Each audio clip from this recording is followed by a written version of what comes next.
All right, guys, you're looking at the thumbnail. You're looking at the title of the video. You already know what time it is. It is time to get active.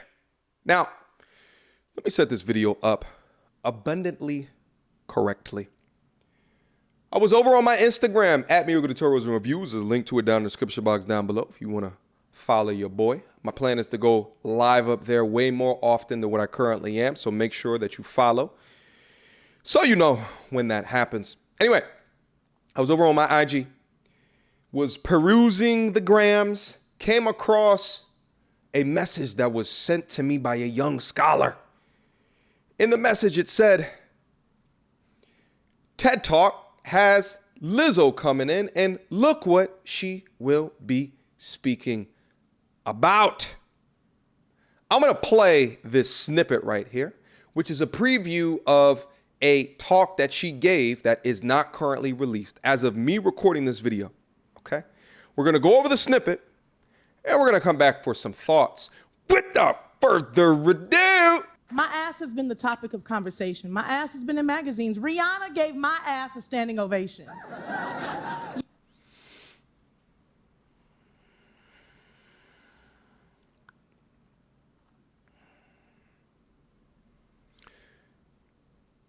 let's move on. Yes, my booty. My least favorite part of my body. How did this happen? Twerking. Oh, okay. Through the movement of twerking, I discovered my ass is my greatest asset. Ladies and gentlemen, welcome to TED Twerk. I'm gonna take my shoes off. Is that okay with y'all? Ankles looked. Black people carried the origins of this pressure. dance through our DNA, through our blood, through our bones. We made twerking the global cultural phenomenon it has become today. I want to add to the classical etymology of this dance, okay, because it matters. From TikTok trends to songs and humor, we see so much erasure of what Black people have created. Okay. I'm not trying to gatekeep, but I'm definitely trying to let you know who built the damn gate. Okay. Let's pause right here, okay? That was a snippet. Now, let me just say some initial things to start out with, okay? Now, what she talks about is essentially this idea of cultural appropriation, okay? This idea that Black people create things and there's people from other cultures that leverage it or just flat out take it and kind of claim it as their own. I think she said she's not here to be the gatekeeper, but to remind you or to tell you who created the gate. So that's what this whole conversation is going to be about for twerking, okay? Now, TED Talk, which I would normally go to a TED Talk, right? Within the idea of I'm going to hear something ridiculously inspirational, incredibly riveting, right? Regarding the culture, the society, technology, thoughts and or ideologies that I can still within myself to improve myself or my life going into the future. And I think that's what the majority of people that go on to TED Talks for, and all of the derivatives of TED Talks, which is called TEDx, I believe. Okay. I would never think I would go up on a TED Talk and the topic and the conversation regarding twerking would be on that. Why are we making such a big deal out of claiming twerking? For the life of me, of all of the fantastic achievements of Black people, do we make time to bring this particular one to the forefront? If anything, of all of the ones to be like, shit, I don't even know who created that one, it would be this one. This would be the one. But shout out to TED Talk to just folding and falling within the line of where the media and the culture is going to put a component of the culture up on a pedestal that at the end of the day, is it really that important to claim this one? TED Talks used to be inspirational. It was about making a better tomorrow.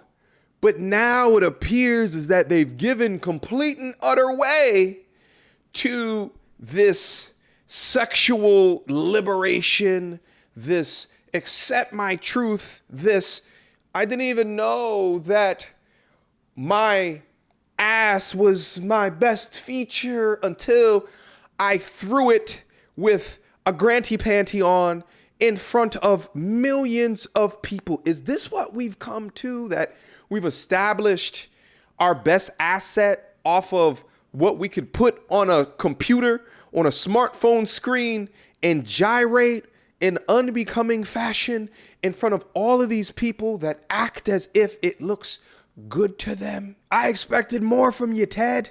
Ted, I'm talking to you right now as if I knew you, as if you're a person that's standing right in front of me right now. Ted, wake up, Ted. Wake up. Can't you see what it is that they're trying to do, Ted? All right? Stop it. Now, I really wonder how this conversation started. Did Ted reach out to Lizzo? Did Ted say, hey, listen, you are the queen of the twerk, and, you know, we just got to get your stance. We just got to understand, okay? How has the twerk impacted your life so much? How? Or was it the Lizzo that says, listen, I've gained 1 million followers, having them watch me gyrate the thing that I shit with at 100 miles per hour onto my iPhone, okay? And I need to talk about how my culture started it, how we put the stake in the ground and we started it first. Now, I know what a lot of you guys are probably thinking right now, but MTR, aren't you a fan of the twerk? Of course I am. Shut up. Of course I love the twerk. All right, I'm an avid fan, but that's my man talking. And I tell you guys all day is that, you know, men enable a lot of the behavior things that we see down into the culture, and to not relate twerking with sexuality, I don't think is in reality. And, you know, at the end of the day, if someone puts up a twerking video and you're hitting the like button on it, you are enabling it. But I digress.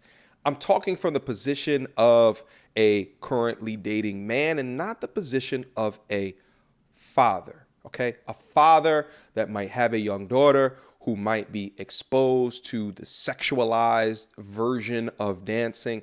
It actually brings me back to a conversation that I had with Sister Shahrazad Ali regarding early exposure to sexualized information or content. Let's watch that. Do you have hope for where we're going into the future? Well, I think the most difficult thing to do today, and this is about raising our children, the most difficult thing, now hear this because this is serious, the most difficult job we have is to protect our children from premature sexual arousal. Okay? Because the society is so swamped with sexual innuendo, sexual suggestion, sexual pictures, activities, and they even have our little girls. I'm talking about 3 and 4 and 5 years old, gyrating, doing pelvic thrusts, doing all of this stuff on that claiming it's dancing, like that little vulgar song by Cardi B. Uh-oh. That people are on there with their children. The little girls have memorized that. They singing it, they dancing to it, they doing gyrations like adults in strip clubs. They are making faces like adults, women. This is not good. It's really bad, you know, but those are some of the things that are going on that we are teaching our children as if it was fun.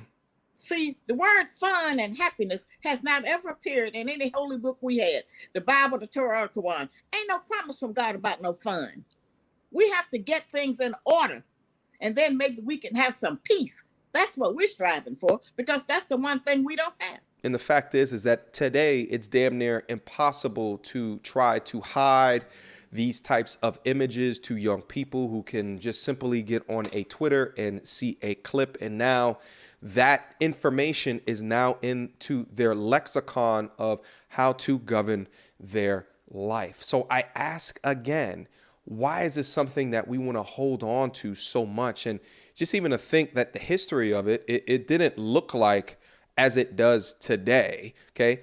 pussy popping on a handstand. Like it wasn't doing that way back in Africa back in the day. Okay, it wasn't. Okay, we've leveraged a degree of it, and now it has transformed into the westernized version of it. But still, I think back to that Sister Shahrazad Ali clip. Also, when thinking towards being able to hold on to this component of culture and claim it, and what it does to the branding and the image of the Black woman as seen as more of a sexual object as opposed to someone whose mind and intellect that you can respect, because branding and image means a lot, especially when you're talking about races of people. Shit, look at my Black fellas. You are way more likely to be unintentionally shot than your non-melanated counterparts just based off of the color of your skin. Branding means everything. So I really just have two questions, because Tad,